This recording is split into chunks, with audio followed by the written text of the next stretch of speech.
Nesse vídeo de hoje eu vou te contar como funciona o golpe do boleto falso, como resolver se você já foi vítima e também umas diquinhas para você identificar esse golpe e deixar os criminosos chorando em posição fetal em casa. Por quê? Porque você não vai deixar barato não, nós vamos fazer cair a casa desse povo todo. Esse canal tem muita informação boa, né? Fala sério, eu fico chocada.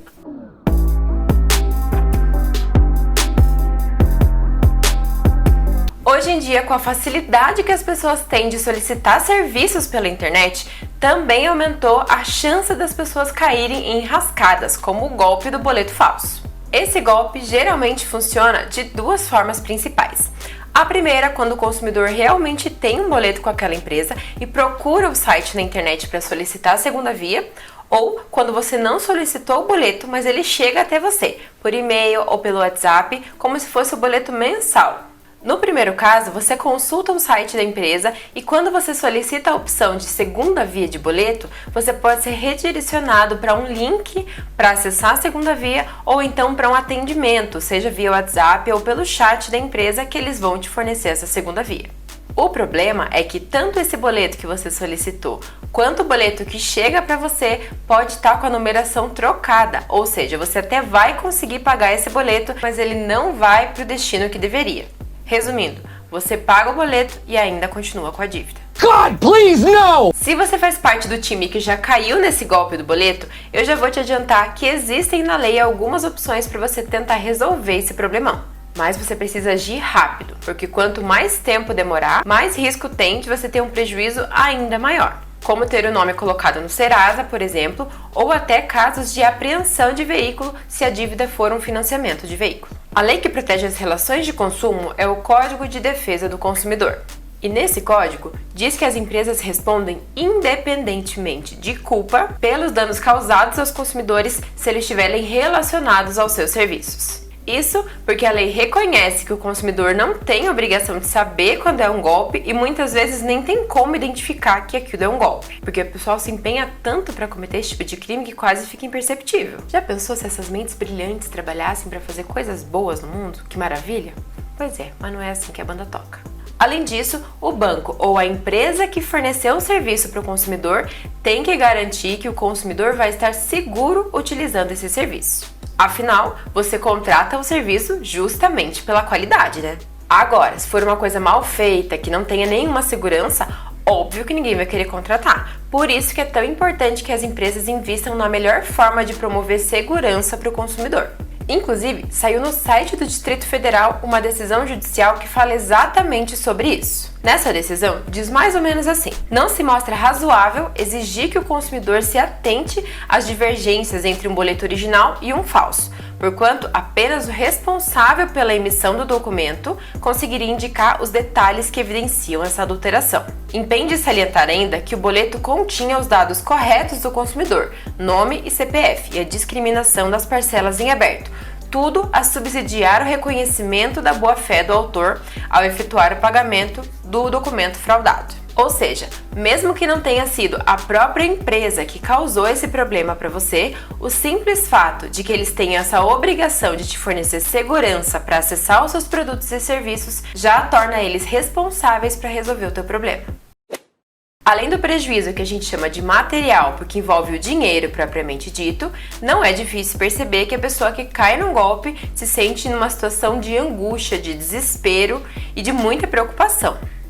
Afinal, seu dinheirinho suado foi para a mão de um criminoso e você ainda pode acabar pagando pato junto à empresa, pagando juros ou tendo muitas vezes um veículo apreendido por conta disso. A lei também prevê a possibilidade de uma indenização por dano moral, que também deve ser reparado, assim como o prejuízo financeiro. Portanto, a empresa que prestou o serviço ou forneceu o produto pode ser responsabilizada tanto pelo dano material quanto pelo dano moral. Mas reparem que eu disse pode, porque tem alguns detalhes a serem observados aí. Que as empresas são responsáveis pelos danos causados ao consumidor, e isso você já está sabendo.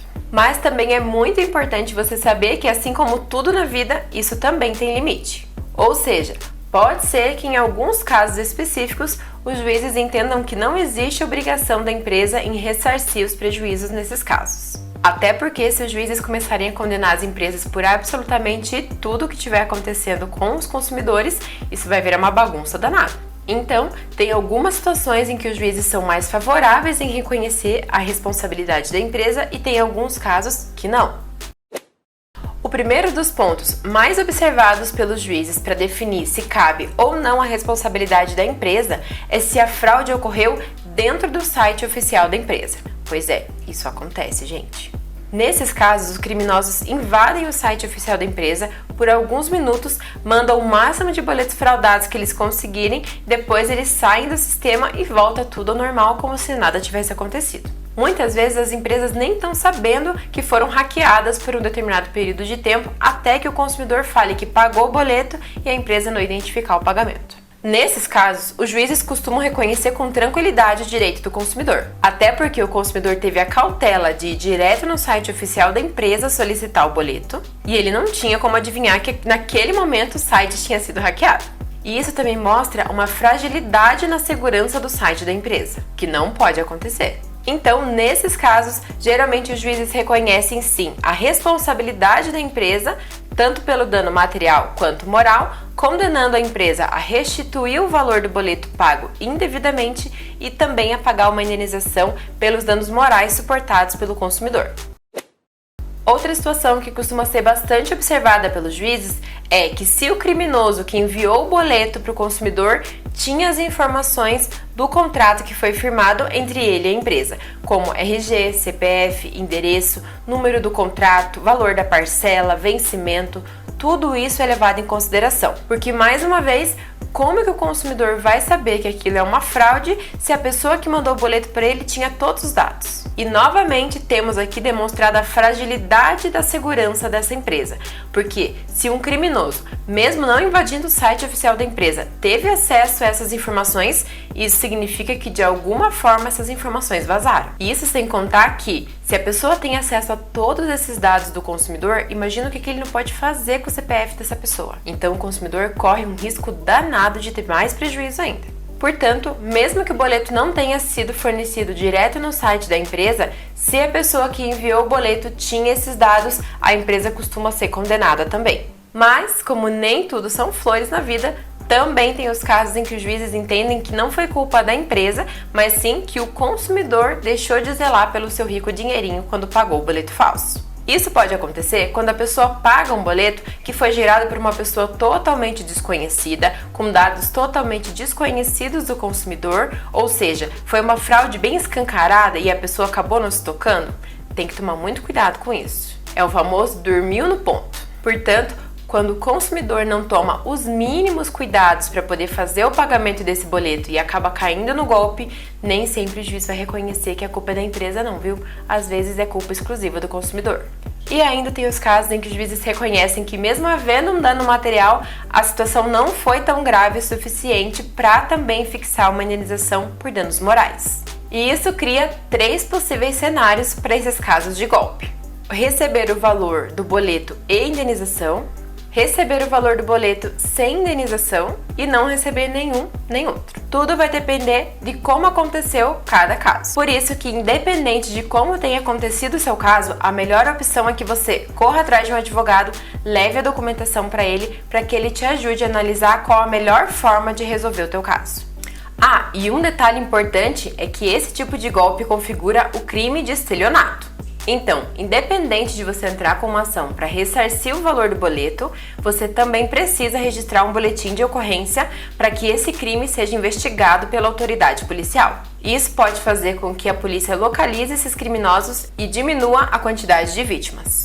E, depois que você caiu nesse golpe, você tem um prazo legal de até 3 anos para entrar com essa ação pedindo a restituição do valor e uma indenização. Como prometido, aqui vão umas diquinhas valiosas para você identificar um boleto falso e não cair nessa furada. Número 1. Confirme se consta o CPF ou o CNPJ da empresa que você precisa pagar esse boleto. É obrigatório desde 2018 constar o nome e o CNPJ do beneficiário do boleto, porque agora todos os boletos precisam ser registrados justamente para evitar esse tipo de fraude. Infelizmente, as fraudes ainda existem, mas com essa dica, pelo menos essas informações já te ajudam a saber se esse boleto está indo para o lugar certo. 2.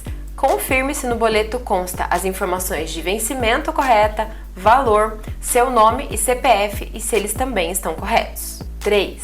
Verifique se no boleto consta o serviço ou produto que você está adquirindo corretamente. Essa dica é bem válida para aqueles boletos mensais de operadora de telefonia, por exemplo. Se tiver alguma coisa diferente do que você contratou, para tudo e não paga. 4. Confira se o site ou o contato que te encaminhou esse boleto realmente está vinculado à empresa que você precisa pagar. Geralmente essa informação você consegue em 3 segundos dando um Google, então não tenha preguiça. 5. Se for um boleto mensal, confira se no mês anterior tem as mesmas informações. E número 6, fique atento se o código de barras tiver dificuldade para leitura para pagamento. Isso pode dar um indício de que esse boleto foi adulterado. Outra coisa importante é que geralmente os boletos bancários têm um prazo para sua compensação bancária, e isso pode te ajudar. Pagou o boleto e percebeu que deu ruim? Contate imediatamente o seu banco e informe essa situação para ver se eles conseguem te ajudar a bloquear esse pagamento antes que ele seja efetivado. Agora que você está especialista nos direitos do consumidor, pode pagar seus boletos tranquilo. Eu vou ficando por aqui, um beijo e até!